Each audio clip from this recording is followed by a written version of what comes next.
So what was that low temperature I heard you spouting off about? Oh, 39. Oh, not 31, 39. Okay, 39. so we did break into the 30s, but not too bad. And it's already what out there? 53. 53. Come on, sun. Here comes the sun. Yeah, well, the sun's really strong. Yeah. So it's doing its thing.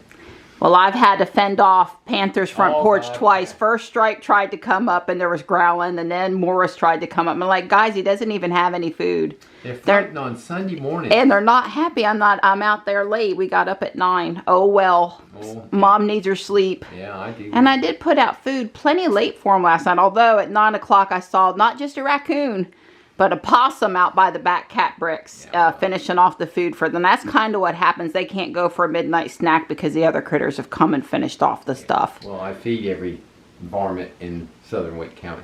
We help the ones in our area. Yeah, this isn't going to be bad for our walk at all. This beautiful day. It is beautiful. Looking forward to the walk. I'm going to psych her out. Yeah, right. Yeah. Psych you out. Had to lift him back up twice. It can kind of be like a ice engine car motor. You know, the carburetor needs to be cleaned out. It's sputtering and there's some false starts, and finally you get it started. That's how he's acting this morning. Hi, guys. Yeah, Morris likes him just a little bit of chicken too, so I put the one. I didn't mean to startle you. I put the one with the chicken in front of him. Hi. Good morning, Morris. Good morning, buddy. Good morning.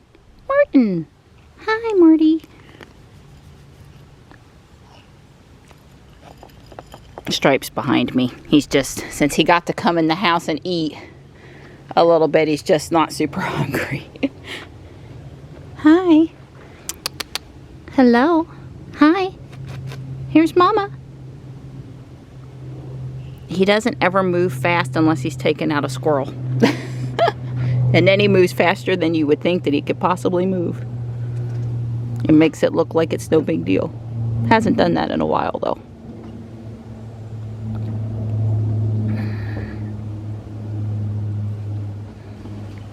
Hi. Yeah, now you've got something worth coming after. They may have seen the empty white bowls from last night. I don't like to come out and get Panther off his bed just to grab his bowl at midnight. So if I grab it earlier, that's one thing, but that's why they're still out here in the morning. Because it does disturb them.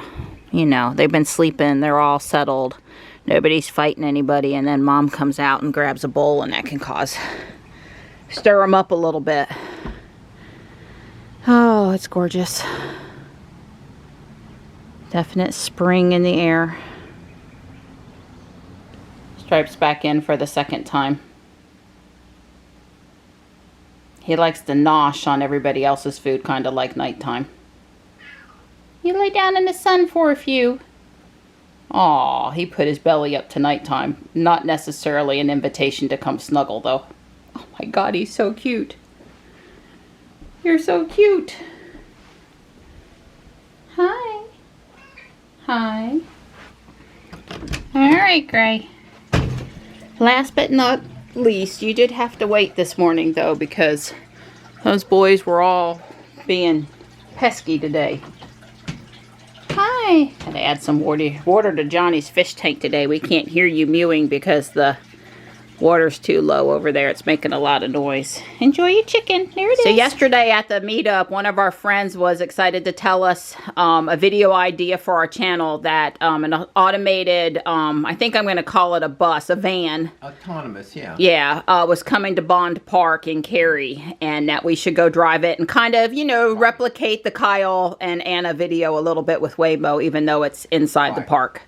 That would be good content, and we certainly agree and are excited to try it. Apparently Monday through Fridays 8 to 4, but Don's found an article in the newspaper about it. Yeah, it's hang on just a second, we got an alarm going off.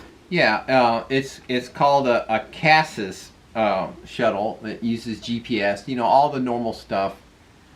This is apparently the third version of it. There's been this is a new one. But it's basically starts with the NC North Carolina's Department of Transportation. It's been several places. It was 2020 this shuttle program started at an energy summit here in North Carolina. Then it moved to NC State, and then it went to the Wright Brothers Museum Visitor Center on a 1 mile loop over at the Outer Banks. Kitty Hawk, right? Kitty Hawk, Outer right. Bounds. And NC State, it carried students around the Centennial campus, which we went to earlier this spring or last fall. We went there. Yeah, there's a real need to go from downtown campus over to Centennial campus on the other side of the Beltline. Right, and then I don't know where it was going, but that is a real need over there. Right, it's the little shuttle is built by a French company, and it's ran by a company out of Florida. So I guess it's going to only be at Bond Park from starting Monday to June 2nd, and its primary intent is to carry people from the senior activity center to the community center at Bond Park. So there's a senior center at Bond Park, and then there's a community center at Bond Park. So I mean, anybody could ride it, but that's what it's to do to help to get people across Bond Park. Yeah, it's a large park. We've been in it a few times on our channel. Not walking, but just driving through looking for Pokemon, or stopped in there for some other, I think mostly Pokemon. I'm over by Preston. Yeah. There's some Pokemon thing I need over there. Drove through the park a little bit now. It's nice and shaded. And we're thinking we'll check out the Castle, and we'll do our walk. There's trails over there. It goes up to 12 miles an hour, so this is not a high speed thing. Yeah, it's not as intelligent, I guess, as the Waymo was out in actual traffic. Right, and I don't think I didn't get the impression that it was actually going on any streets. It's more park roads. Park roads. It might go across the parking lot. I don't know, but we'll find out. Yeah, well, Don started to make a comment to me about light rail, and I'm going to let him. Him make that comment. But I was going to say that I think we'll be trying out light rail this summer in Charlotte. We'll get on it with Johnny and go from UNCC on the northeast side down to downtown. Get a coffee or something and come back to UNC. We'll check it out. We'll ride light rail. We've never been on light rail. We'll try it for ourselves. Right. Well, yeah, the last time I was on Subway in DC, probably. Yeah, Metro in DC was the last time, and I've been on, trying to come up with the right word for it, in London, but that was many, many, many years ago. I don't think I ever took the subway when we were in New York, but maybe we did back in the 70s when we were getting between some of the things we were visiting down there. But what were you going to say about light rail? We don't have a lot of experience with mass transit because we live in the boonies in North Carolina, even though it's not so boonies anymore. Right. Basically, in 2016, there was a ballot, something on the ballot that for weight counting transportation, and they added a half-a-cent sales tax, and they've been collecting this half-a-cent sales tax since 2016. The purpose of this tax is fundamentally were two things. The main thing, the big ticket item that they were promoting is this is why we need this half-a-cent sales tax, is so they could convert an existing railway, CSX railway, from Garner to Durham. They can convert that railway to light rail. Okay. But that was in 2016, and at that time they said, oh, well, the first passenger was expected in 2026, and there's been an update in the paper now. The first passenger is expected to be in 2035. And this is what happens with light rail. And I said at the time in 2016, I even did a Facebook post that I'm voting against the transportation bill, because by the time light rail, the first light rail passenger ever does, autonomous buses will have taken over. In other words, I totally believe these small little shuttle buses, little electric shuttle buses, are by far the more effective than light rail, because you can't move trains. You can't move the tracks. You can't build any more stations. All these problems.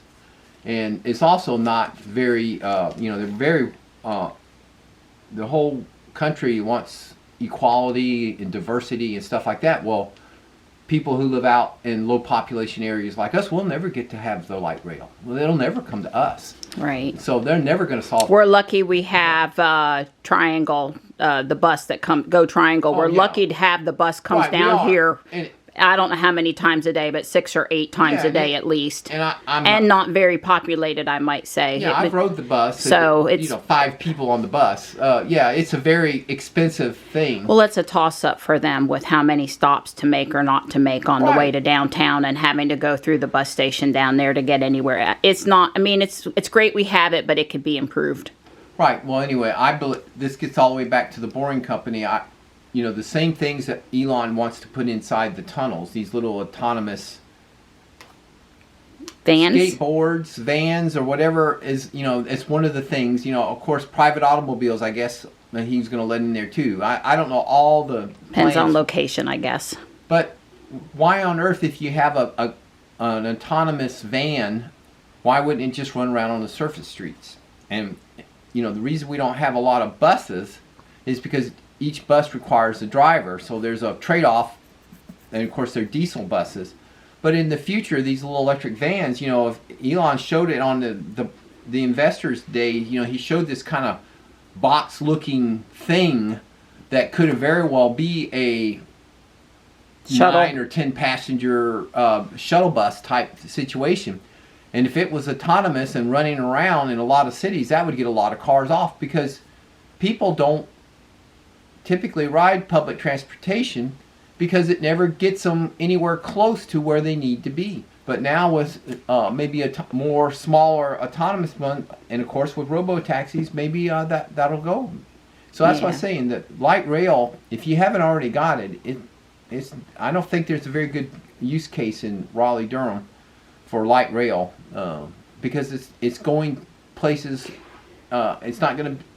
Well, it's so far out. It's so far we need out it now, today, and we're talking basically 11 years now they've upped it. And there's all this property right-of-way mess and trying to condemn properties and take over properties, even if it's small pieces, to make it work. And people don't like that. So there's all of that. Yeah, there's all of that going on with it. And Charlotte, I guess, did it when it wasn't so. Somehow they got it through at a time when I guess it was sometime, I don't know exactly when. I could go research it, but we're just starting a little late in the game now for Raleigh-Durham. Right. So some other places are going to beat it. It's just like the rest, a lot of the developing world, they didn't install copper wires for telephones. They just went to the cell phone. They skipped that entire infrastructure thing, and that's what I'm saying. I believe the autonomous vehicles, shuttle vans, whatever you want to call them, robo-taxis, is going to, if you don't already have light rail, you're just going to skip the light rail phase. It's just not going to happen. And the same thing with bus rapid transit. We're trying, the other half of that project was bus rapid transit, which is only slightly less expensive and only slightly more flexible than the light rail. I mean, they've put so many. Well, of course, they're trying to make it equivalent of light rail, except for it's implemented with buses, and you at least can have a small chance. But it's a very expensive proposition. They just need to scrap all of that and just go all in on autonomous buses. Yeah.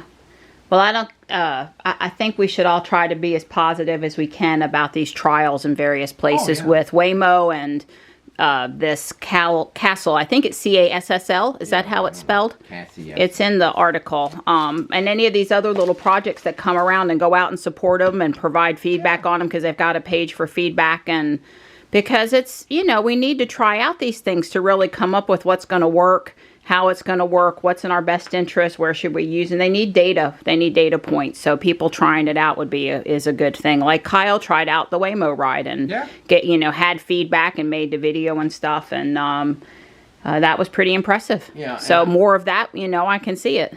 Well, he said that the Waymo was slightly more expensive than the Uber, but he didn't. I don't know if maybe the Waymo and Uber's includes the tip now in when they quote you a price, but I don't think that's the case. So in actuality, maybe after tip, depending on if you tip the Uber driver or not, I think that's probably why it was that $2 or $3 more than the Uber, is because that typically would be the tip. And so they said, well, you're going to, that, at least that's my logic. I don't know that for a fact. I have taken an Uber a couple times. I've paid for an Uber. I've used it out in LA, and it worked well. I think I saw an Uber here in Fuquay. I was actually very impressed. The guy had a little light up sign that said Uber. Yeah. And anyway. Yeah, we actually see them on St. Augustine's all the time. Okay. Kids' parents can't make it to pick them up in the afternoon, and the Lyft and the Uber drivers come on campus and pick up students pretty regular, the high school kids, because the county's having a real problem staffing the buses. Oh, yeah. And so we get these messages all the time now that there's no driver for Route XYZ. It boggles the mind, because I grew up in the 70s with school buses, that they would not have it, that they could tell a parent in the middle of the school day, sorry, we can't get your kid home today, you figure it out. That just sort of boggles my mind. But then I guess some of the parents at least then send an Uber or Lyft driver, which gets quite expensive for these families to have to deal with that. So, but yeah, and then they get a little confused about how to navigate the loop and the security station, those that haven't been on campus before, and they hold up traffic sometimes. But, they're just doing the best they can first time. I mean, they learn like everybody else what to do. They come down there once or twice, then they've got the necessary steps. Sure. So, but yeah. Well, the thing is that it proves my point that the reason that public transportation struggles is because it doesn't get you to the it doesn't pick you up at the door. Right. Johnny's not going to be happy to get a ride home on the bus from Raleigh and get left off at the community center and then be expected to walk home with that backpack. I mean, he'd be calling us to come get him, which would be okay if for some reason he had to do that. But it's not optimal. It's certainly not optimal. I certainly understand that the public transportation, when you have to pay $35 a day parking and you have to deal with it and you can't even find a parking place, you take public transportation as a last resort. I mean, that's why public transportation tends to work. If there's plenty of parking and things like that nature, people are going to drive they're gonna even though it's more expensive. Even though you can say, well, it's going to cost you $25 a day to own a car, and you're gonna where you could pay $5 to ride the bus. Most people are gonna say, well, I'll take the car. Yeah, well, there's 2 points here. Don and I think, do need to be careful that the way we feel about transportation, that we don't assume that the generation coming up, Johnny's generation, feels the same way about it, because a lot of these kids don't want to drive. Apparently, it's not just Johnny, it's other kids too. Yep. And then one of our viewers, who's our age, over in England, he pointed out that he'd see people from his neighborhood all hop in their car in the morning, all take 20 minutes to get out of the neighborhood onto these congested roads, all go to basically within a 4-block radius somewhere close by for work for the day, and then all trek their way back home and never once talk to each other about carpooling and getting a vehicle off the road, because they all wanted their own vehicle whether they needed it or not. Right. The convenience of, I'm hopping in my car. Imagine in the morning, Johnny and I are trying to get downtown and I got to wait on somebody else. Because I had one parent approach me about carpooling. And it was just like, well, they're not, if they were in our neighborhood, that would be different. But there was logistics of 3 or 4 miles to their house out here in the country, and possibly having to get up earlier to accommodate that. And I left it where that's a great in an emergency, like I'm sick and I can't drive, or you can't drive, or whatever. But it's not. If it's going to make me get up 15 minutes earlier when I'm already getting up at 5:30, I'm not interested in carpooling. Sorry. Thank you for the offer, but I, sort of no. So, but we got to be careful. I think we should step back sometime, that the generation coming up has a little bit different feeling about these things. You and I are ingrained in having driven our whole life and leaving when we want to leave. And we need, when we're surveying and stuff, we need both our ideas and the next generation coming up's ideas too. And right. Well, again, Johnny's probably not going to live, 25 miles outside of a city where he works. He's not going to do that either. Well, he's going to find out down at Charlotte if he likes taking the light rail places, because he could be in the position in a couple of years of having an internship and taking the light rail to work. That's right. So he'll find out if that's for him or not for him, or if he wants to change his status about, becoming a licensed driver. And whatever he decides is fine. Yeah, you know, there are other options out there. And I can see many a time going to school where getting to study in the car while I'm on a bus and I put my earphones in and I've got an extra hour to get there, and if I'm using the time to do productive work in the car, Yep. And somebody else is driving me, that sounds really great, so. Well, I have a nephew, and he was, I believe, 30 before he got his driver's license. He started off not driving, and he then got his driver's license, I think, when he was 30.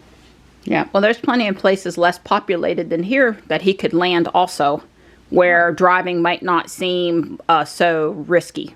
Because it is risky around here. People are really impatient. We worry about the full self-driving cars and people, doing stupid things with them. Not the driver, not the owners behind the wheel, but the people in traffic with them. I mean, I feel people are risking my life every day out there. It's no wonder that some of them don't want to drive. Yep. Anyway, Don's thoughts on some autonomous stuff coming ahead and future plans for driving and checking it out. Yeah. While Don finishes up his paper and coffee, I'm going to put on a few pieces that came and maybe start on the second floor. We'll see how far I get.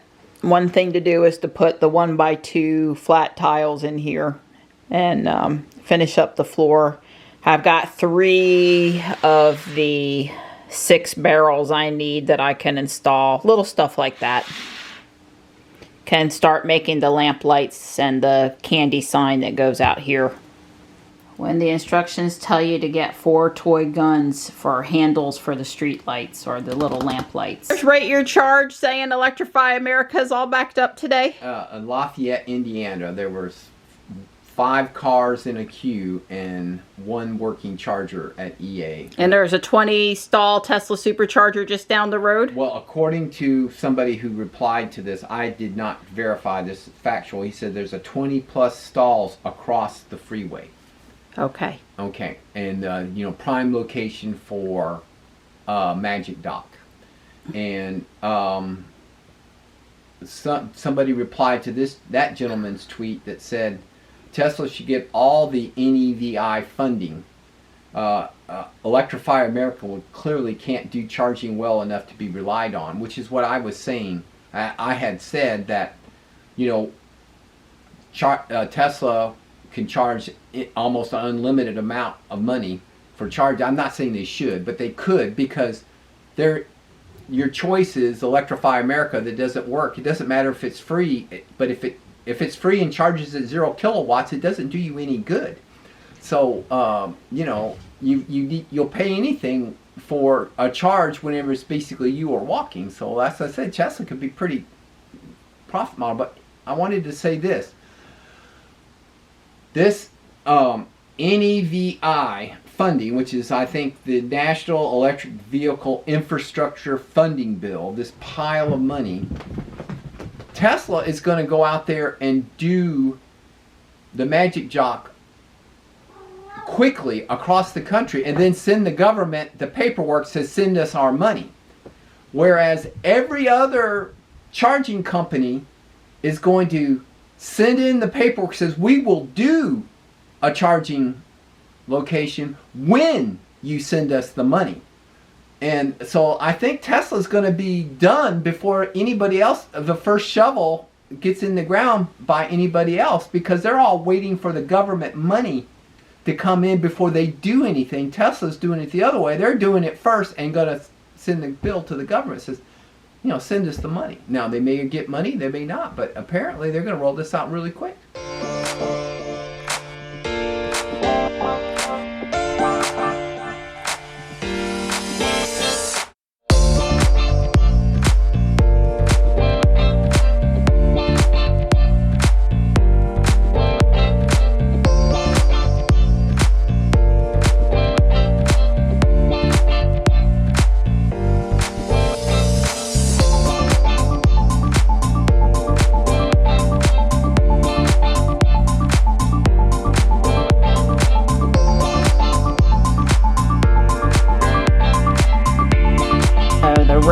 Done. I've installed more 1x2 floor tiles. I've installed 3 barrels, 3 more to go. I built the candy signs, the confectionery signs for out front. I had one of these tiles. They're kind of hard to find. I need another one. I added the flowers and made room for a couple of people out front. Fixed the macaronis here. Still need to add one more. It's coming along nicely. Oh, the lamp lights. 4 lamp lights and these inverted slopes, but I need 1x2 instead of 2x2 inverted slopes. I'm missing 4 of them. I'm still considering swapping this back to tan as I start on the second floor. So I've done what I can do on the first floor today. If I want to work on the second floor later on, I can do that. If I want to try to find the few missing parts, I can do that. They're all easily stuck on, so it's nothing I've got to worry about. I also could add my people inside if I want to figure out which minifigures I want to use. Gorgeous day. Yeah, well, make sure it counts. So I'm going to get my watch going. Yeah, don't start walking without starting your watch. Not enough just to be out here to just be gorgeous. No. I got to have points. Don encouraged me not to put my weight vest on for one more day. I told him he was making me lazy, and then he said, well, you're out here walking on your foot that hurts. I don't think that's lazy. That's right. So I'm trying to listen to his common sense, even though I'm not sure I'm totally happy about it. I was able to put on my slip-resistant chef shoe Crocs this morning, and it hurts pretty bad right when I'm sliding my foot into the shoe. But it doesn't stay hurting wearing them. What I'm trying to tell you is I still got my Crocs on today, my flat-soled Crocs, and I still think it's going to be a while before I can put my sneakers on. I told Don we should walk the fun part of the trail on this end, and then as much around here as I feel up to. We'll walk the pretty shadier, curvier part of the trail up here. It's a lot of elevation coming from the other parking lot on the way in, and I just don't feel up to that much extra pressure on my foot. It really does make a difference. Don's walking a Sun Joe power washer that was thrown into the electronics recycle back to Jules. It's got a wand on it, a perfectly good power cord, and some other parts. And first off, he can probably get it working. There's probably nothing wrong with it that he can't fix. And second off, if nothing else, is spare parts for the one we've got, even though it's a different model. Honestly, we've seen him come up here on Monday mornings with the garbage truck, and all the stuff in the electronics recycle, they seem to just throw in the garbage truck and take to the landfill. So a lot of men in the community come and liberate things from that recycle bin, and as long as it's somebody's not throwing it on the side of the road, I think it's all good. All right, I think this is a good turnaround spot because that's all out in the sun and a lot more downhill, and there's a little bit of uphill going back. Yeah, but well, it's all uphill all the way back to the parking lot. Yeah, that's enough. We've walked the nicest, prettiest part of the Well, we've done the equivalent of one lap at least. Trail. Yeah. Wow, they've got cake set up. Big party. Yeah, it's just gorgeous. There's a why. Don walked the inside of the ball fields, both of them, and picked up inside of there, doing his weekend extra duty thing.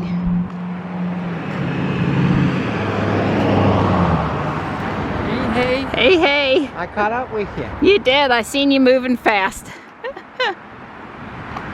We saw a red Y come by a minute ago. There's a white 3.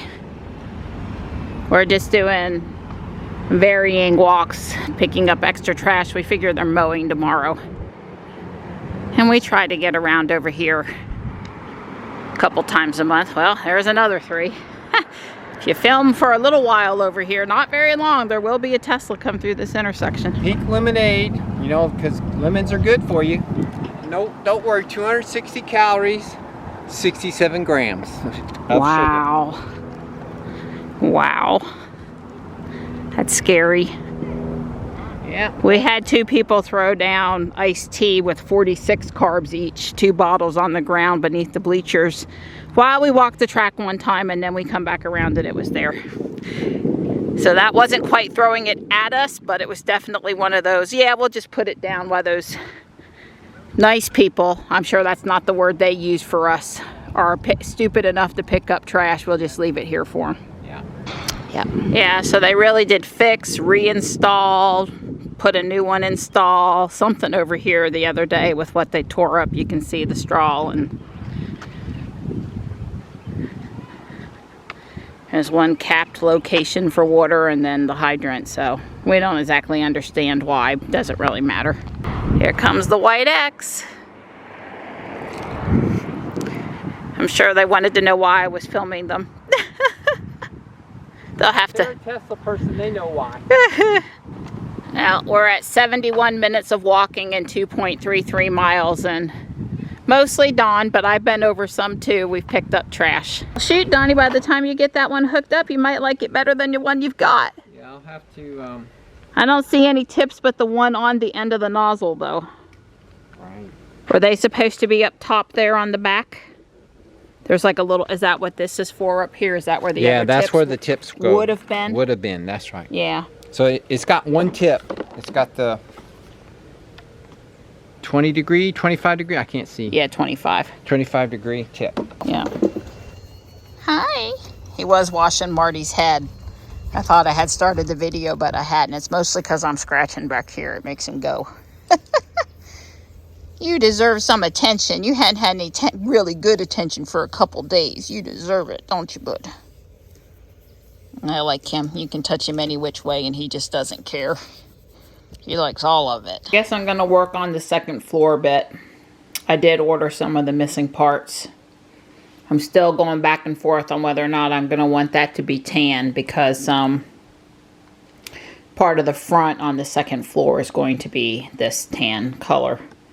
So we'll see. I ordered the couple of pieces, 3 pieces I didn't have, and we'll go from there. When it comes, after I lay the other floor on top, you know, I'll decide then. It's no big deal.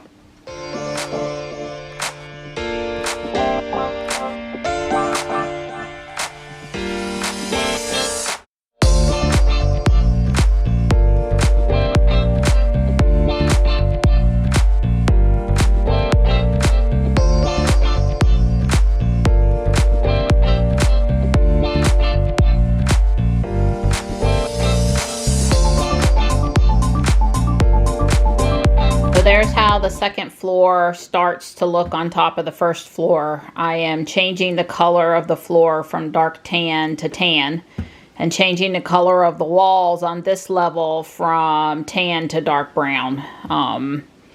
That's just, you know, what I wanted to do, what I liked. I still don't have a super clear answer here in the front, but I'm probably going to change that piece to tan. We'll see. And, you know, as always, I'm a few bricks short. And I'll be working on that. It's hamburger night, making chaffles. I'm sauteing onions.